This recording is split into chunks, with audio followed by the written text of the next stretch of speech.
stands, one nation, under God, indivisible, with liberty and justice for all. New Jersey Open Public Meetings Law was enacted to ensure the right of the public to have advance notice of and to attend the meeting of public bodies at which business affecting their interests is discussed or acted upon. In accordance with the provisions of this act, the Cedar Grove Board of Education has caused notice of this meeting to be advertised by having the date, time, and place thereof posted on bulletin boards in the district, published and/or transmitted to the Verona Cedar Grove Times and Star Ledger newspapers, filed with the township clerk, and posted on the district's website. The meeting is now open to the public for comments on the agenda. Did I skip a roll call? You skipped Yes. roll call, yeah. So Yeah. may I have roll call, please? Sorry. Mrs. Burke? Here. Mr. Lubavitch? Here. Mr. Mandela? Here. Mrs. Dye? Here. And Mr. Sotelo? Here. Okay, the meeting now is open to the public for comments for items on the agenda. Take two. Seeing none? Good evening, board Good members. evening, Mr. Good evening, Sakala. sir. How are you? Do we have any committee reports this evening? I Yes, have sir. one. Okay. I have two. Go ahead, you go first. I'll start with the short one. So the rec department, we want to just remind everyone that the registration is open, so make sure you go and register for the summer. And also that the Memorial Day Parade is coming up on May 30th. It's going to be starting at 12 noon, and it's going to take its usual course, starting at Cedar Grove High School, going down Bowden Road, down to Pompton, and then ending at the community park. On the more important note, the Memorial Middle School FSA, I attended this past week. A couple of things there. Our math team has competed in the American Scholastics Math Competition. This is something that's actually teams from all over the world compete, and the kids are tested on 6 different tests. The junior division placed in second place. I mean, now keep in mind this is globally. And Joseph Mashinsky actually received an award for the highest score of all tests, which I thought was very impressive.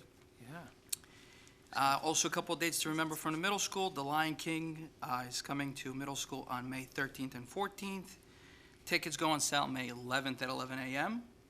And this year we're trying something new, which is going to be actually purchasing the tickets online. So you can go to mmscg.booktix.com to purchase your tickets and select your seats and everything else. The MMS Chamber Night and 5th grade band concert is going to be on May 17th at 7 p.m. And the spring concert will be on May 25th at 7 p.m. And one last thing is that we held the History Regional Finals at the middle school a couple weeks ago, and I understand that was a great success, and we're looking to bring that back next year as well if possible. So that's all we have from those two. We hosted it? We hosted it this year at the middle school. Oh, wow. From what I understand, everybody was looking for certain things like water and snacks and things, so Was this the first time we ever did it? first year ever. Oh, that's cool. Hopefully not the last. Good deal. Thank you. Pleasure. I attended the high school APT meeting last night, and some of the things that were discussed were park testing is ending, and also AP testing ending this week. Friday will be the end of the AP testing. Also, the history students, AP history students, and AP GoPo students are getting ready for their Washington, D.C. trip, which is next Friday, May 20th. This week was Teachers Appreciation Week, this past week, and the APT, I guess, spoiled the high school staff because they were greatly appreciative of all the gifts, and they had daily raffles and gift cards and a bunch of fun stuff going on. So the staff was very, very appreciative for the APT. The lower B wing lockers will be painted over Memorial Day weekend. That's we did last year. We did the other part of the lockers, I guess, upstairs. Now we're doing lower. We will also be having, for juniors and seniors, on June 1st, they will be having a speaker come in to talk about the importance of safety on prom night and go through things that should and shouldn't be done. Scholarship Awards Night will be Tuesday, June 7th, and that will be at the middle school. Since the auditorium is under renovations at the high school, they will have the scholarship award ceremony at the middle school. This is an adjustment. So the spring concert for the high school will be held on June 8th, and it was originally going to be at the middle school. Now it's going to be at the high school gym, and that'll be June 8th. And there was discussions about, got all that. The last thing, APT dues for next year. They're going to raise them to $20 because it seems at the high school it's very hard to have fundraising projects that are successful. So they felt that if they raised the dues, it would at least bring some money into their account early on. So the dues for next year will be $20, and that was pretty much unanimous to raise them because it'll make everyone's life easier at the high school level. Because when you get to that point, parents are pretty much done. So they'd rather just pay it up front and be done with and leave me alone for the rest of the year. So that's pretty much it. And there's just one more meeting for this year. And that's all I have. Thank you. Anybody Welcome. else? No more? Okay. We have two board presentations this evening. Our first one is on school security upgrade using common response graphics technology. So we have somebody who's going to be presenting for us. How you doing? Welcome. My name is John Morello. I work for the Rogers Group. Basically, like you said, what we're going to be doing is showing you what common response graphics are and GRGs. Just to give you a little bit of information about myself, I've been a police officer since 1994. I was in Harrison for about a year and a half, transferred over to West Orange in 96. From there, I was on the road for approximately 18 months and then placed into the schools as an SRO, school resource officer, for approximately 13 years. During that time, I was promoted to sergeant in 2006, where I was promoted and then oversaw the entire unit itself. We had 5 SROs at the time. I was also National Association School Resource Officer of the Year. I'm a certified instructor both on a state and national level. I sat in the Department of Education Committee for the reconstruction of the New Jersey Safety Manual. Also sat on the State Police Training Commission for the development of the School Resource Officer curriculum. Co-founder of and past president of the New Jersey Association of School Resource Officers. 2006, I was invited to the White House for a school security summit. The 3 largest things that I've worked on in recent past is for active shooters. I worked with the Department of Homeland Security and Picatinny Arsenal to where we were granted approximately $600,000 to conduct mock active shooter drills within the township. I'm the municipal liaison for the FBI and the Joint Terrorism Task Force. And just as early as last week, I was flown down to Florida for the Department of Homeland Security to work on a virtual reality active shooter trainer. Basically, what we're going to be going over today, lessons learned on the global war on terrorism. The idea of it is that what we're trying to show is that rather than working in a text form, we want to work more in a picture form. 2/3 of the people in the world are visual learners, so it makes it a little bit easier for when it comes to other organizations being able to talk on the same level. Basically what it does is gives us a more efficient way to work in active shooter situations and other emergency situations. Basically what a GRG is, there's 2 different ways that we can look at it. You can look at it as proactive, being pre-planned, so that this way we can stage everything and understand where we're going to go. And also being reactive, and the idea behind that is that when we do get there as an emergency responder, it allows us to work in a much quicker fashion. We have used this actual the GRGs and CRGs in the Eric Frayne manhunt, which was the Pennsylvania cop killer, and also the Chris Kyle murder case. Back in 2015, on the 336th day of the year, which is around in December when the San Bernardino shootings happened, there was 355 mass shootings just in that year alone. Basically, what qualifies a mass shooting is 4 more people being hit in a shooting incident. And what we're trying to do is we're trying to learn from our lessons. What we learned in Vietnam was about trauma management. They realized that back in 1972, because of all the things that they witnessed out in Vietnam, that's when we started having trauma units pop up all around the United States in major cities. In the Columbine massacre back in '99, police tactics changed tremendously. And basically what ended up happening is where most police departments in a situation such as this, they basically create a perimeter and then wait for the SWAT team to come in. And these situations now we know are much more fluid than that, and we need to respond in a quicker fashion. And that's what brings us to the present tense now with these CRGs, these common response graphics. Basically what it allows for is for not only for your own police department, but multiple other agencies in the surrounding areas, because typically when something like this happens, you're gonna have multiple agencies respond to this. They're not gonna know the layouts of your schools, and to be quite honest with you, a lot of your own officers in the township don't really know the layouts of your schools also. And what this does is it allows for them to understand it and be able to respond to it quickly. The idea behind it is that it's a visual planning format rather than traditional text. Basically where it was created was in the military over in Afghanistan. With the United States, what did is they just wanted to throw money at something to whereas it would help with them speed up the process. Now, of course, the military, all they want to do is buy the fancy toys and everything else.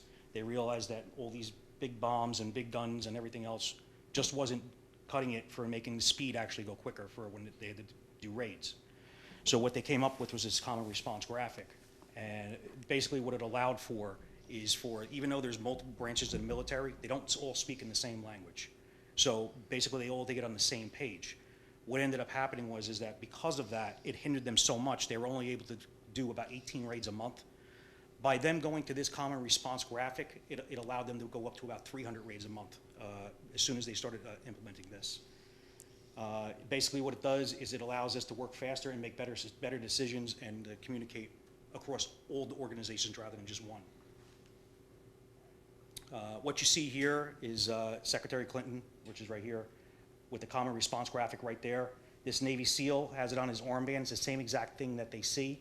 They know exactly what he's doing, where he's going to go, and how he's going to operate once he's in that building, just by them going off this diagram.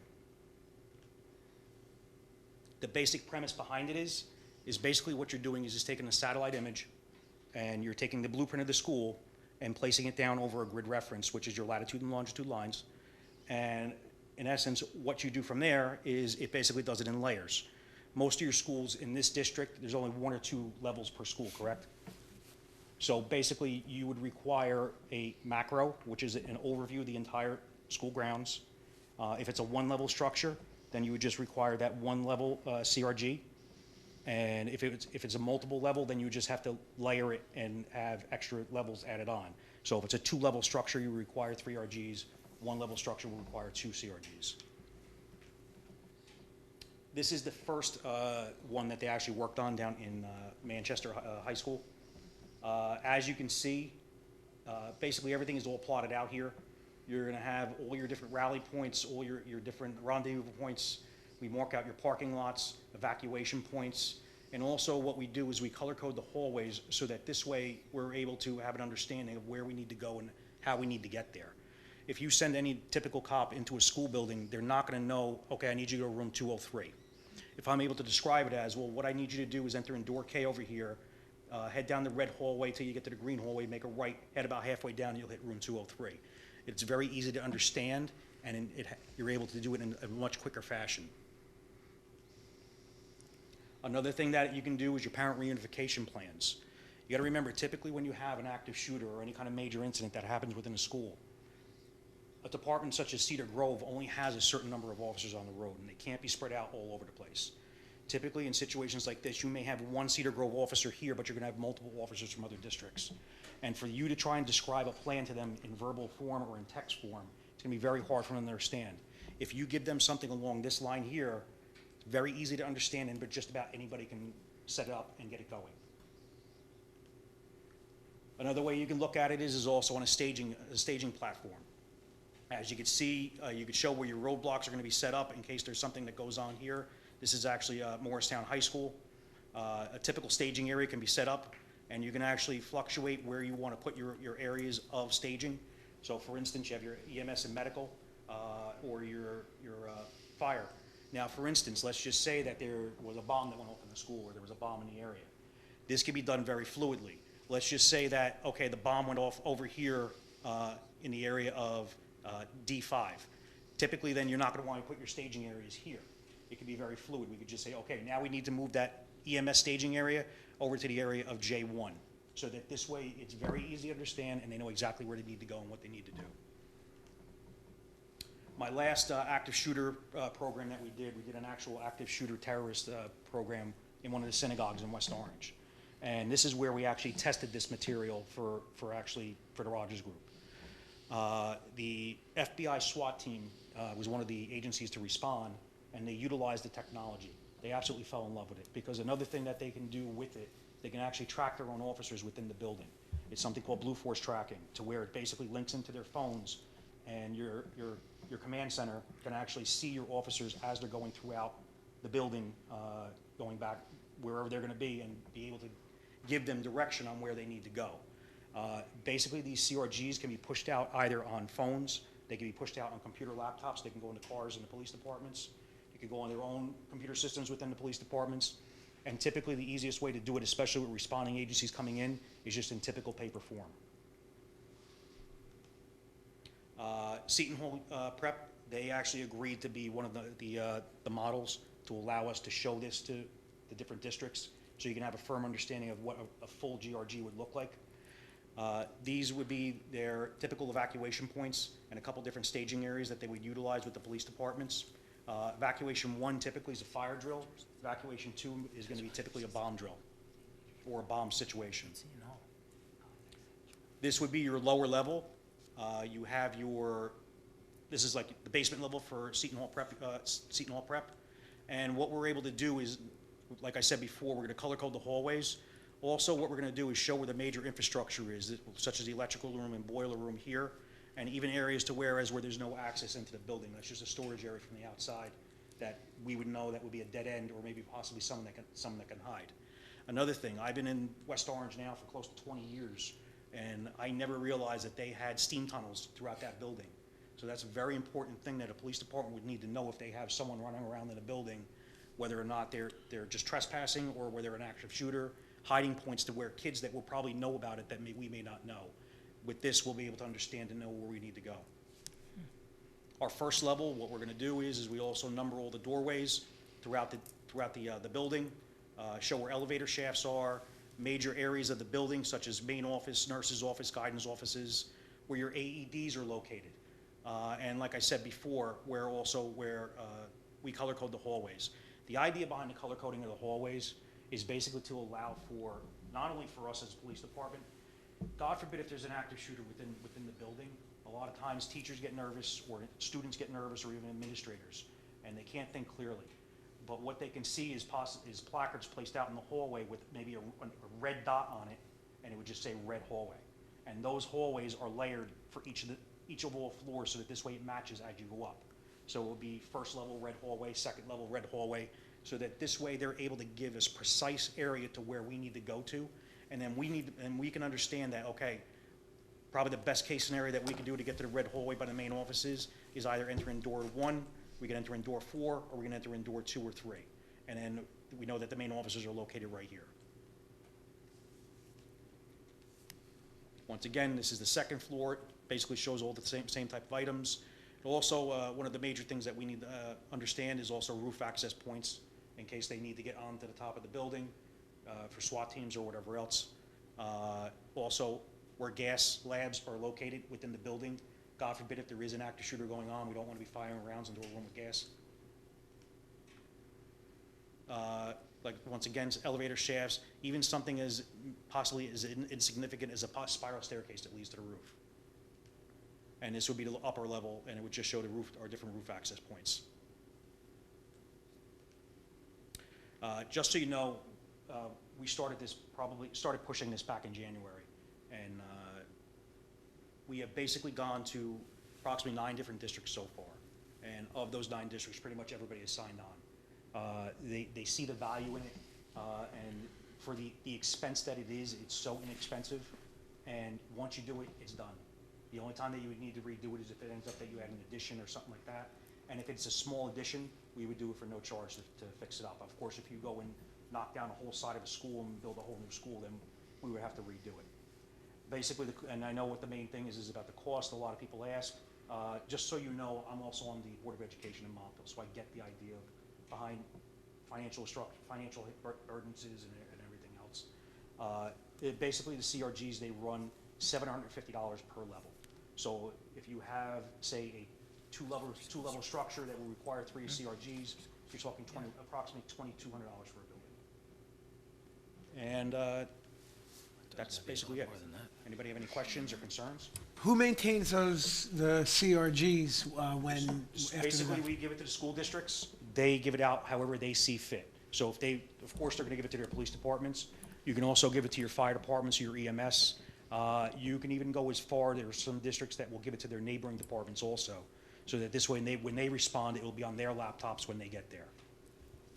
What format are they in? Which we'll give it to you in all different Any way formats. we want. Yep, So we'll basically all give you a those thumb services drive. went, Right, Right, with all we'll- the files. Right, we'll give you a thumb drive with that PDF file Right, on it. right. So that this way you're able to dump it into your computers. We'll also create a Dropbox for you, Right. so that this way if Get you it want to from share there. it with Right, anybody. yeah. It can be pushed out to the administrators' phones, it could be pushed out to teachers' phones.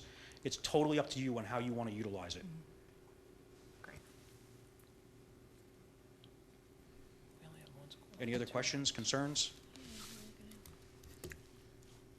Questions?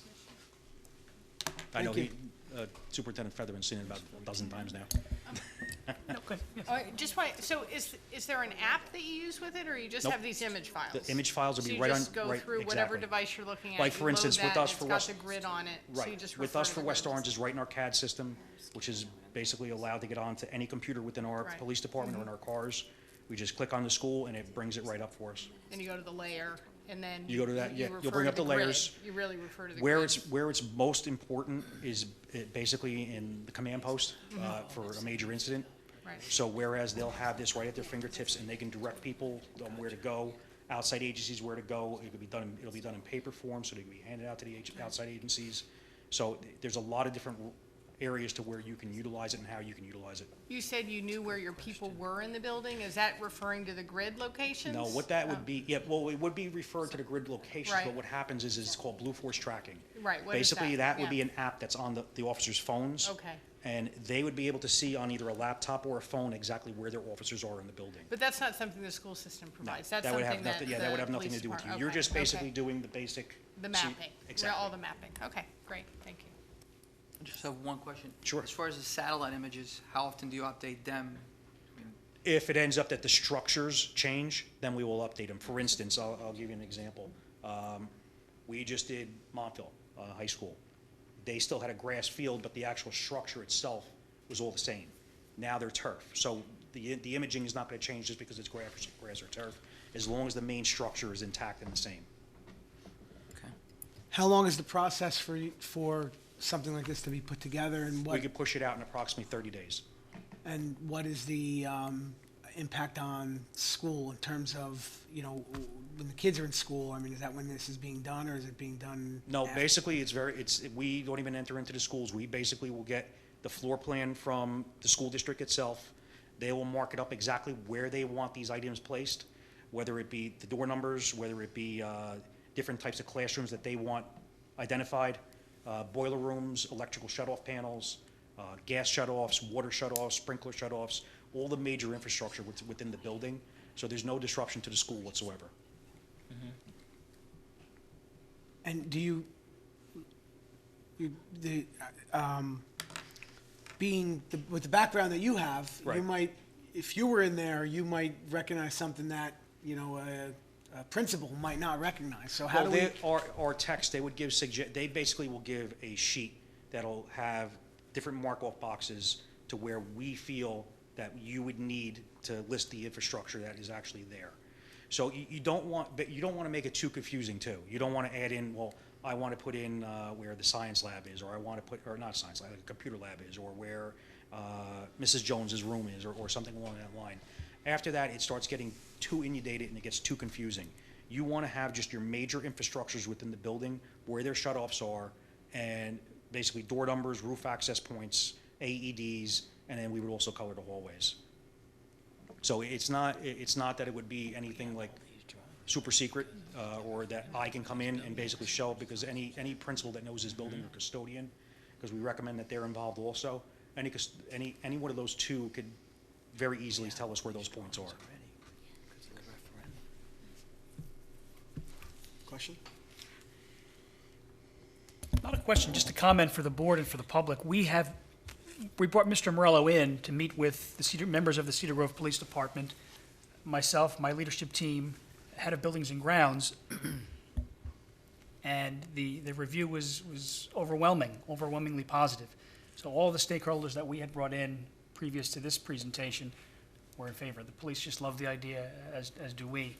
And so what our plan for rolling out was, we have budgeted some money in our security line to, well, the idea would be to do the middle school now, and next year, with next year's monies that we have in our budget line, to do the remaining schools. And that fits in nicely with the referendum being done at the high school. By then, the new concession stand and press box and the infrastructure will be there.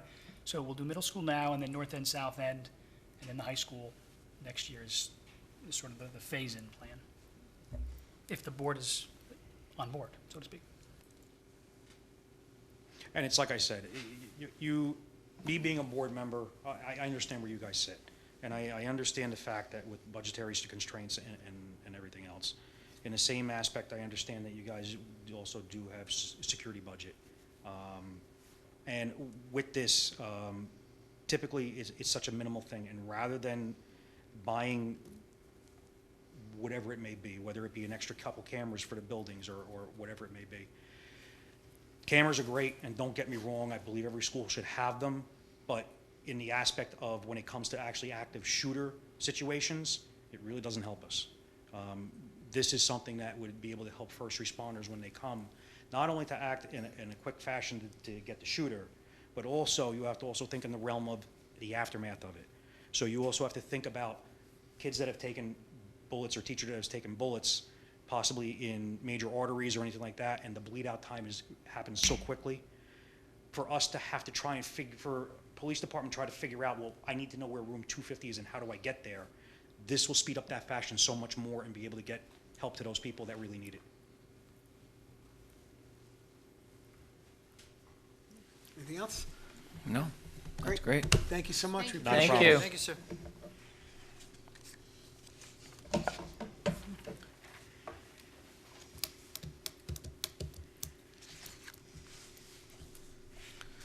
Okay, yeah, I'm going to, just give me 1 second. Do you have a PowerPoint too? Okay, so we'll leave the lights off. All right, so we're going to have our next presentation, STEAM Work Studio, Learning by Making. They're here to present to us this evening. Welcome.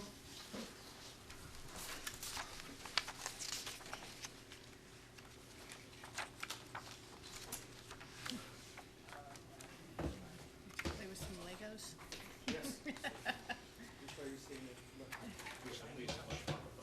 Yeah. Appreciate it. Thank Thank you. you. Okay. Thank you. Appreciate it. Yes.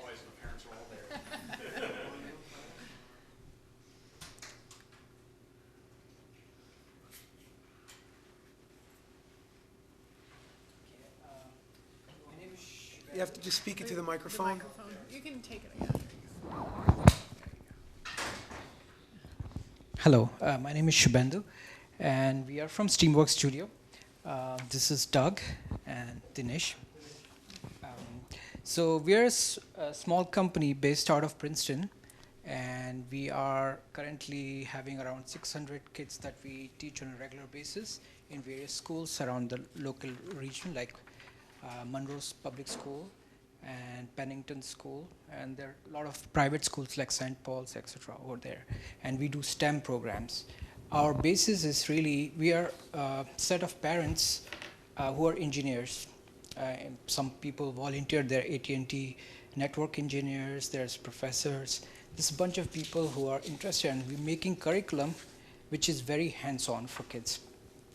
And we are slowly expanding to various centers, and Dinesh is actually heading up a center right here in Cedar Grove, and he just started some schools. Yeah, so I live in Cedar Grove. My two kids. Sorry. So I live in Cedar Grove, and my two kids go here, North End. I thought you looked familiar. I Yeah. thought you did too. So and yeah, so we got together, and this is a great program that we have in Princeton that I'm trying to bring, because I have a 3-year-old who is very much interested in this. So I thought pretty much same as the kids would be interested. So we started, our center is in Parsippany, and we already started a program in St. Catherine. We are in 6 weeks, so we do the after school program there, and next year we're trying to, we're talking to one of the public school district in Howard, and a couple of others in discussion. So this is also one of the opportunity for us to bring it to our school, and we'll walk you through different programs we have.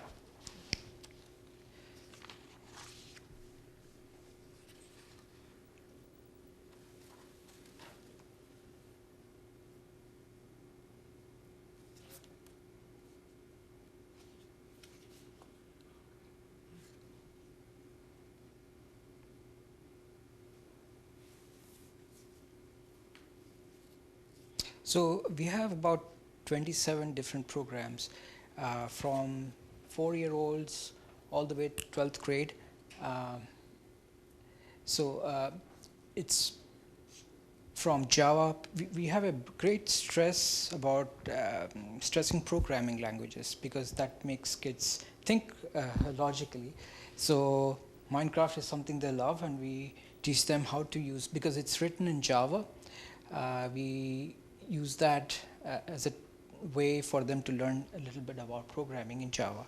Those are meant for older kids. We have electronics programs, and we have a little sheet there on everybody's, yeah, that kind of speaks to it. But we have a great interest in electronics, hands-on electronics, knowing the basics of electronics so that they can build circuitry and soldering and other things. Scratch is an animation program that is used for kids to use really image blocks, animation. They actually are building games or doing some creative things, but behind the scenes they don't realize if you have to make a ball go like a projectile, like an angry bird kind of a thing, that's a parabolic equation. So they're doing math and physics behind the scenes in a nice way that they love and enjoy. So that's the basis of, let me go through some more of this. Yeah, it's auto flipping, right? Okay. So this is called Nanobots, and I think we just brought this in just for demonstration purposes.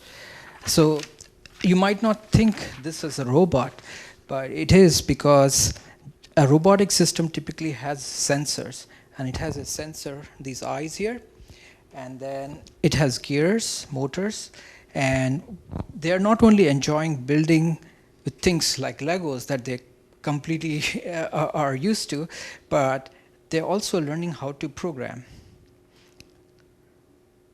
So typically the schools, we supply, when we engage with the school, we bring in our laptops and the curriculum, and then typically there's touch screens.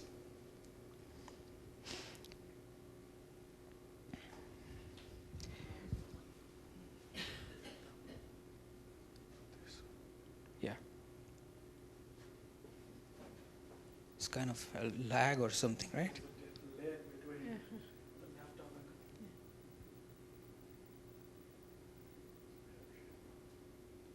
So why does it not show that?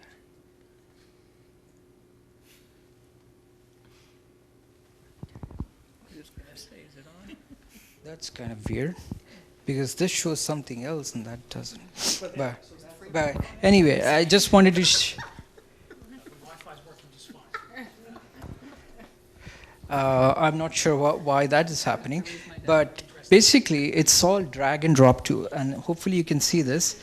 I can drag like that. It's as simple as, maybe I should close the PowerPoint completely, right? Yeah. It's the auto program. It's going to keep going until you close it. I have to bring it up. That's it. Go ahead and bring up your.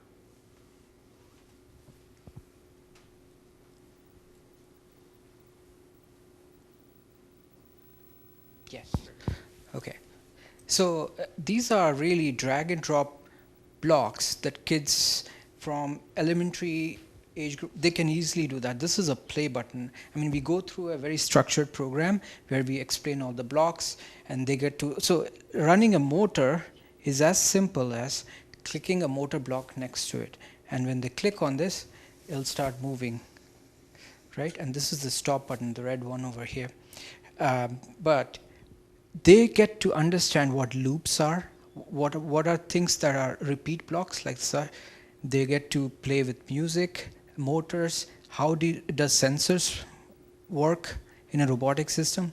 So in this particular case, see, right now it is waiting for something to happen with the eyes.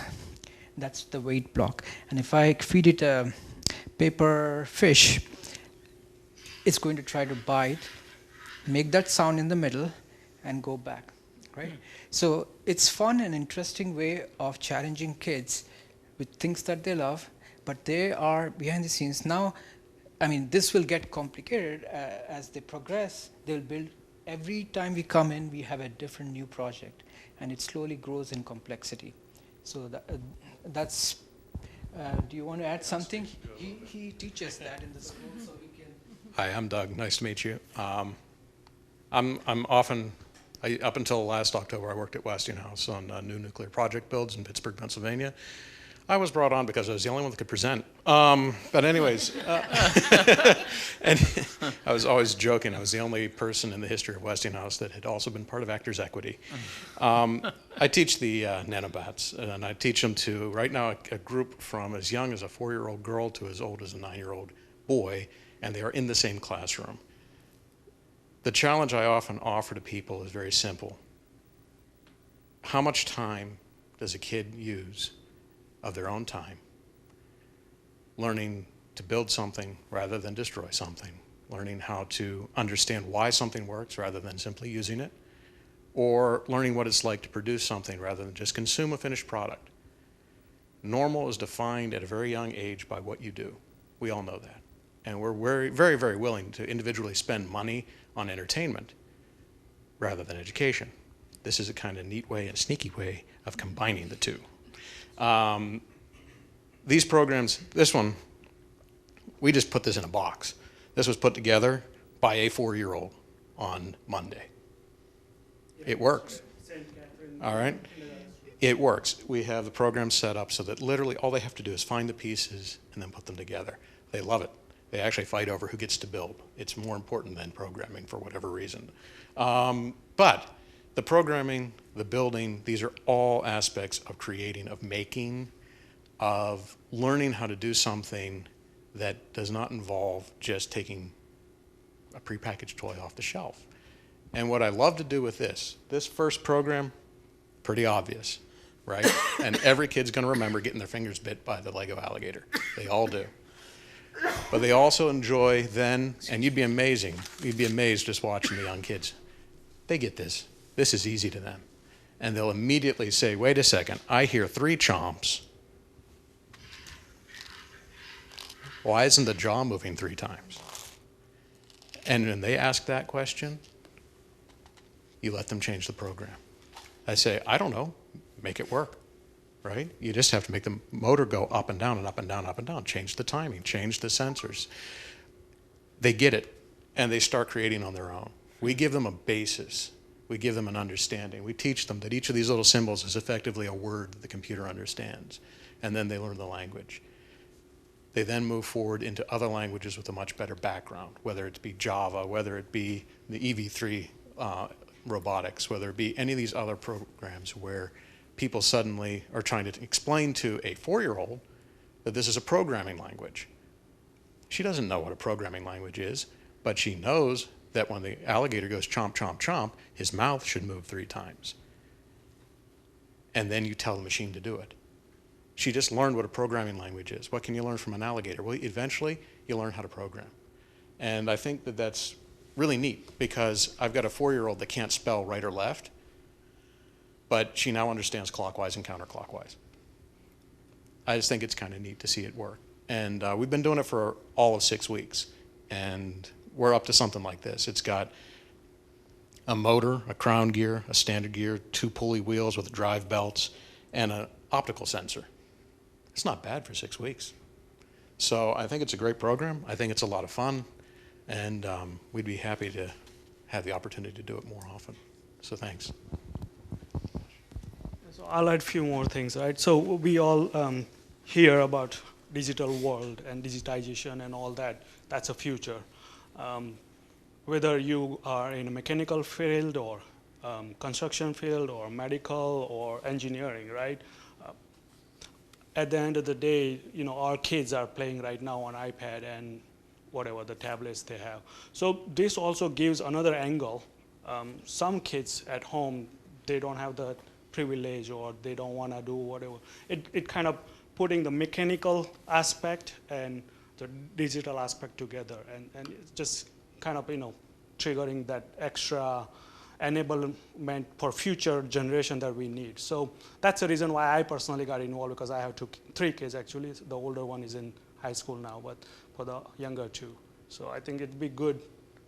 And we have like about, as he said, 27 different programs, but for elementary school, there are 4 or 5 main programs that we have in the paper everybody has. Those would be ideal to start with.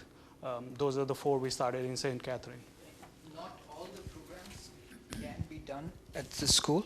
Like we have 3D printing programs, we have plane building and quadcopter building. Everything is not possible. That's why we have a smaller set in there for the elementary schools. So this works after school as well as in school. Now depends on up to our preference. In St. Catherine, we started as an after-school program, so we go Monday 3 to 4:30, about 1.5 hours. That's a minimum we prefer. 2 hours would be ideal, but 1.5 hours. Once a week, we go up to 8-week session per course, and what we do, $200. So parents, whoever's going to after school, that's ideal for them, but also the kids who are not going to the after school, they can also benefit. Or if you want to do in regular school, where, like for example, we have gifted and talented program where some kids go for 1 hour or 2 hours, this can slide in, we can slide in that as well.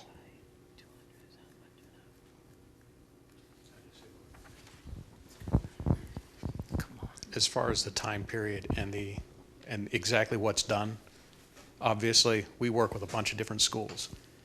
No situation's identical, right? No classroom's identical. So we work with what we have to work with. If we can get an hour, we'll do something that takes an hour. If we can get 2 hours, we'll fill up 2 hours.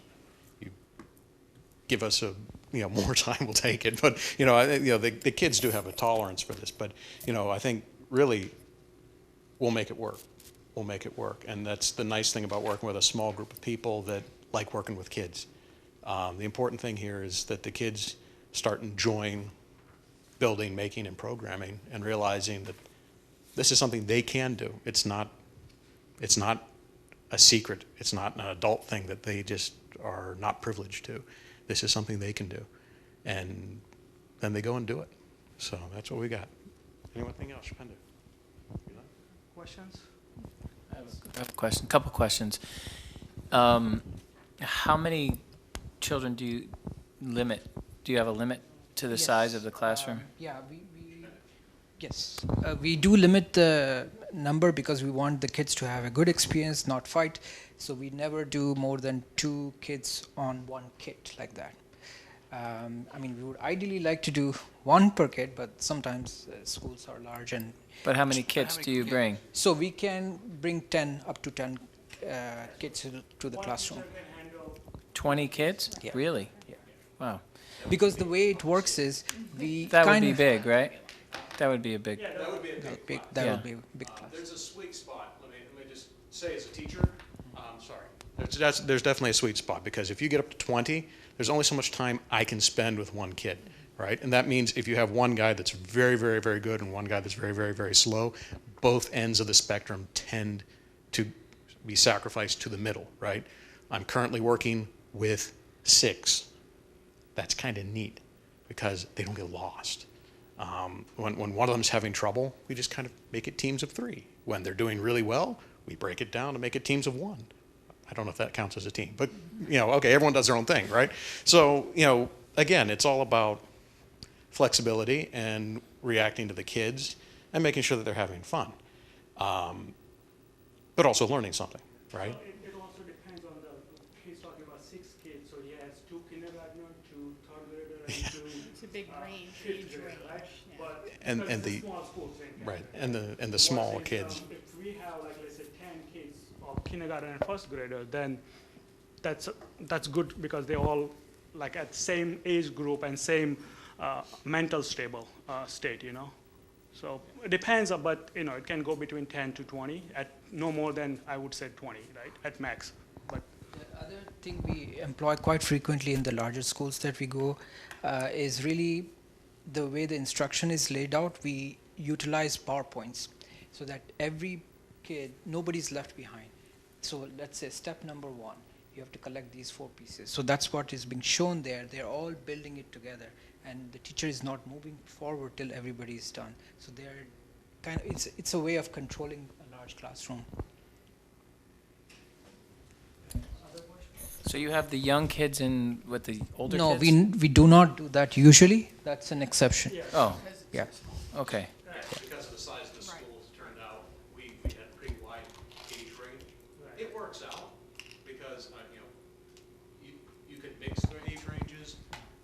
But ironically, as it turns out, I found that because we ended up with 2, 2, and 2, very often we just end up in teams of 3, and one person does a step, another person does a step, another person does a step, and we put the youngest, and then one of the middle, and one of the oldest, and you kind of magically had team captains right there. It keeps the older kids involved because they have the authority of being a team captain, and it keeps the younger kids involved because they're not lost. But again, that's all part of reacting to the situation. We had a very, very small school, so we combined. Bigger schools, we'll level it out and go with standard grade breakdown of 1, 2, 3, grade 1, 2, 3. Paper actually gives an age range specification. Right. That's the band we want to Yeah.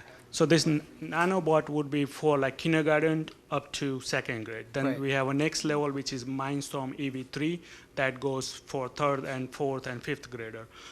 Those are the 2 in robotics. Then we have Scratch, which is animation and programming. That could go also from 3rd grade to 5th, 6th grade. Then Mindstorm, that's Minecraft modding, that is like 5th grade and above, because that's require real programming and understanding of logic and algorithm and all that. So we have neatly separated based on grade and age, but St. Catherine was a special case. It's a small school. We started like just in April, right, which was like we wanted to finish it 8 weeks before the school ends. So we just did whatever was available based on that to I would say a kind of a POC, but it's very successful. As I said, we're in the 6th grade so far. We have positive feedback, and this something that we want to do at a bigger level starting next year, in at least if possible in Cedar Grove. Right, so what we're thinking, thank you, gentlemen, very informative. What we're thinking of, we're toying with the idea right now. We have a robotics club at the high school that's being resuscitated. We've just created a maker club at the middle school along with the technology club. So we're thinking this, to start, this might be a north end and south end priority for the fall. and sort of plant those seeds early in our K through 4 students. The middle school, they feed nicely into the Maker Club and the Technology Club, and then graduate on to the Robotics Club at the high school. That's sort of our vision for how this might play out. Again, we're just playing with the idea. We wanted the board to hear more about the program, and so that's sort of where our leadership team has sort of been eyeing this thing going. Yeah, so this will build the base for middle school and high school kids, because they're learning basic fundamentals. I think it's great. Thank you. Thank you. Great, thank you very much. We appreciate you being here.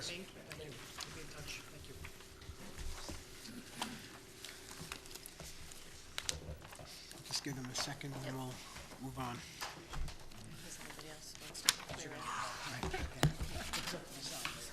You really don't want me not to leave without signing these, huh? What do you do when you get And there's, kids that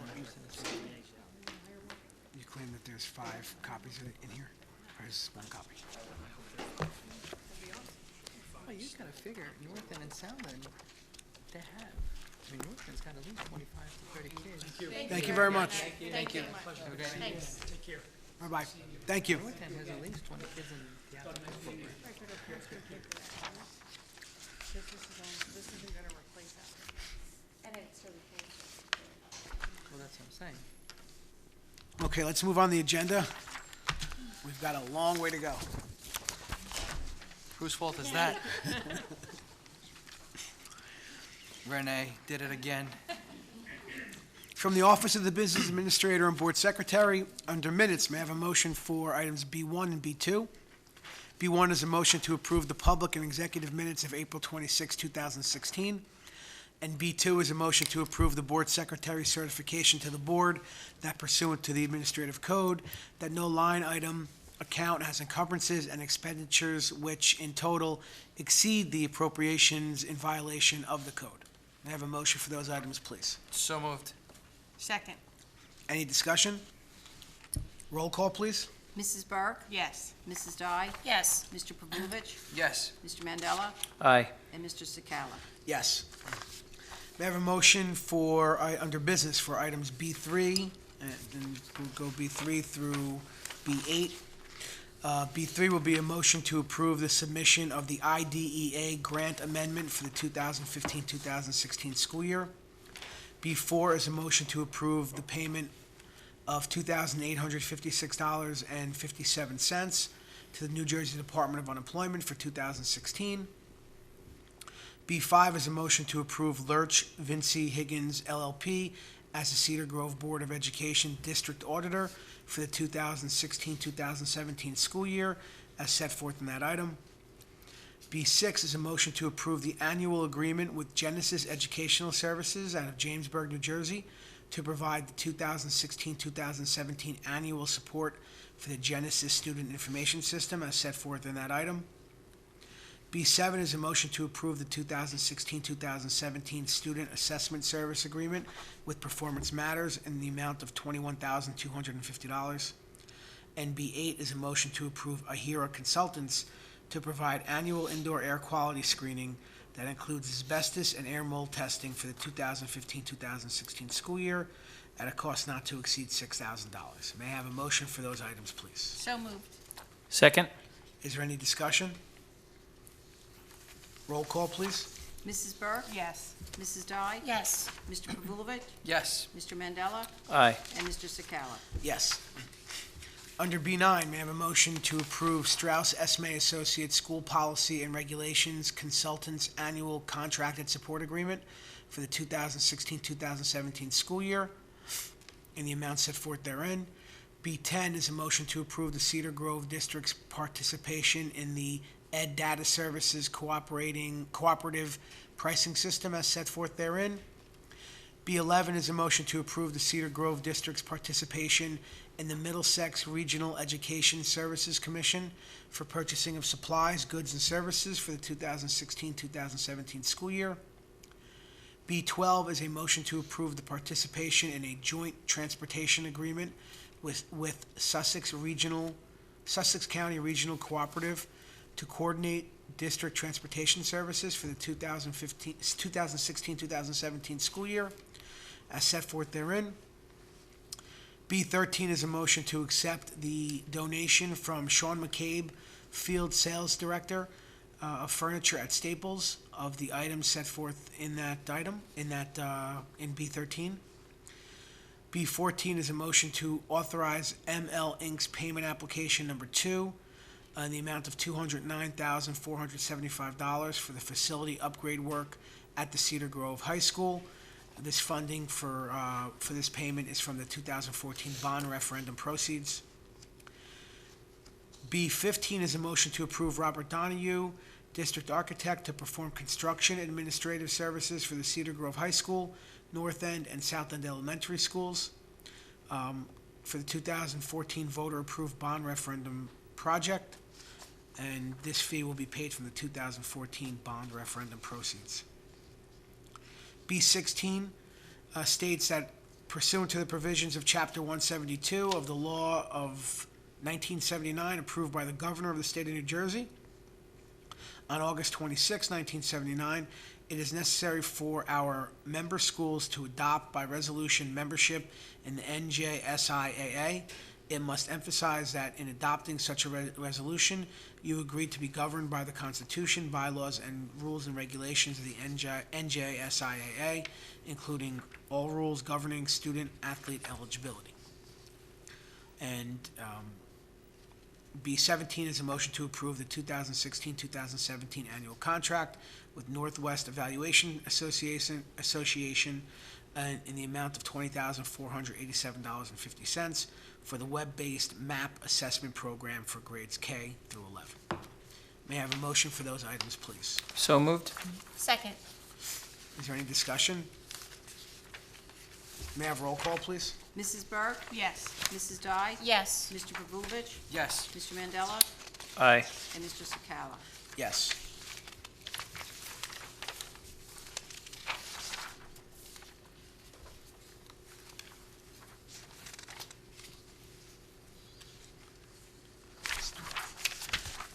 Okay, moving on from the Office of the Superintendent of Schools under Personnel, may I have a motion for items S1 through S12? Motion S1 is a motion to affirm the superintendent's report on harassment, intimidation, and bullying from April 26, 2016. S2 is a motion to approve the listed substitute teachers for the 2015-2016 school year at the rate set forth therein. S3 is a motion to approve the stipend position as listed therein for the 2015-2016 school year. S4 is a motion to approve Nick Franciosa, Assistant IT Employee, at the rate set forth therein, effective May 16th, 2016. S5 is a motion to authorize attendance at the events set forth in that item. S6 is a motion to reemploy and set the salaries for the professional staff members shown in that item for the 2016-2017 school year. S7 is a motion to reemploy and set salaries for the non-tenured professional staff members shown in that item for the 2016-2017 school year. S8 is a motion to reemploy and set the salaries for the secretarial staff members shown in that item for the 2016-2017 school year. S9 is a motion to reemploy and set salaries for non-tenured secretarial staff as shown in that item for the 2016-2017 school year. S10 is a motion to reemploy and set the salary and rates for the staff members as set forth in that item for the 2016-2017 school year. S11 is a motion to reemploy and set the salaries for the custodial staff members shown in that item for the 2016-2017 school year. And S12 is a motion to approve the leave of absence as set forth in that item. May I have a motion for those items, please? So moved. Second. Is there any discussion? Roll call, please. Mrs. Burke? Yes. Mrs. Dye? Yes. Mr. Pavulovich? Yes. Mr. Mandela? Aye. And Mr. Sakala? Yes. Under curriculum, may I have a motion for S13, which is a motion to approve the revised and realigned curriculum for the 2016-2017 school year as set forth in that item? May I have a motion for that item, please? So moved. Second. Any discussion? Roll call, please. Mrs. Burke? Yes. Mrs. Dye? Yes. Mr. Pavulovich? Yes. Mr. Mandela? Aye. And Mr. Sakala? Yes. S14 is a motion regarding policies and regulations. Before we call the motion, Mr. Featherman, would you kindly review for us the policies that are on the agenda this evening? Absolutely. Thanks, Mr. Sakala. The Board Policy Committee met on Friday, May 6th, and what follows is a summary of those discussions. 0167, public participation in board meetings has been revised. Bylaw 0167 has been revised concerning the public's participation at board meetings. The bylaw guide suggests a minimum of 3-minute limit for a public statement. We have chosen to go with that. Also recommended a manner for the presiding officer to address questions from the public that are directed to another board member. And there's a recommendation for the approach for the presiding officer to deal with a member of the public making statements that are too lengthy, abusive, obscene, or defamatory. Yes, it includes all of that happy business. Policy 0168, recording board meetings. This is a revision. Bylaw 0168 has been revised concerning members of the public, video and audio recording public board meetings. The revisions make a distinction between different size recording devices and permits unobtrusive recording with smaller devices from the public seating area. The revised policy guide requires prior notice from a member of the public who wants to record a public meeting from an area other than the area designated for public seating. A provision providing the board an opportunity to obtain a copy of a recording made by a member of the public has been removed from the bylaw as being unnecessary. The provisions of this bylaw and these updates are consistent with several court cases that have addressed the public's right to record public meetings. Policy 2422, health and physical education, that's a revision, and policy 2425, physical education, has been abolished. Policy guides 2422 and 2425 have been updated and merged into one new policy guide, 2422, entitled Health and Physical Education. Stroud-Esme's policy guides typically incorporate the requirements of the core curriculum content standards by reference. However, the CCCS for Comprehensive Health and Physical Education have many statutory requirements for school districts that have been included in the new policy guide 2422. This updated policy guide does not include all the details in the previous policy guides, 2422 and 2425, as many of these details are included in the core curriculum content standards, and incorporating these details by referencing the CCCS prevents revising the policy every time a detail in those standards is revised by the NJDOE. Policy 2431, athletic competition, is a revision. Regulation 2431.2, medical examination prior to participation on a school-sponsored interscholastic or intramural team or squad, is also a revision. In summary, Policy Guide 2431 has been revised to remove many of the details of the required sports physicals and indicates the requirements for these physicals shall be in accordance with the pre-participation physical evaluation, or PPE, form as required by the DOE. Regulation Guide 2431.2 has been updated to align with the revised administrative code and should replace, and it will, a district's existing Regulation 2431.2 as an update. These updates should not affect a district's practices regarding required physicals, as districts have been following the new requirements since the DOE's April 29, 2014 memorandum. We have been doing just that. This policy and regulation are mandated for districts that have school-sponsored interscholastic or intramural teams or squads, which we do. Policy 5111, eligibility of residents, non-residents, students. This is a revision. A few recent revisions to administrative code require several revisions to policy and regulation guide 5111. The two substantive changes resulting from new legislation include a provision to permit a student to remain in school for the remainder of the school year if the move is a result of a domestic violence, sexual abuse, or other family crisis, and a provision permitting the school district to request from the New Jersey Motor Vehicle Commission the parent's name and address for use in verifying a student's eligibility for enrollment in the district in case of a dispute. The additional revisions in the policy and regulation guide provide clarification to existing language or are minor revisions. Moving on to policy 5310, health services. This is a revision. The recent revisions to New Jersey Administrative Code 6A:16-2 have caused several revisions to Policy and Regulation Guide 5310 entitled Health Services. The defibrillator requirement has been added to this policy, and the new administrative code requirements for medical examinations prior to participation in school-sponsored interscholastic or intramural team or squad has also been added to this Policy and Regulation Guide. These medical examination requirements are the same revisions made in Policy Guide 2431 and Regulation Guide 2431.2 referenced earlier. Policy 5330.01, entitled Administration of Medical Marijuana. This is a new policy. NJSA 18A:40-12.22 was recently approved, requiring school districts to develop a policy authorizing parents, guardians, and primary caregivers to assist a student in the medical use of marijuana pursuant to the, quote, Compassionate Use Medical Marijuana Act while on school grounds, aboard a school bus, or attending a school-sponsored event.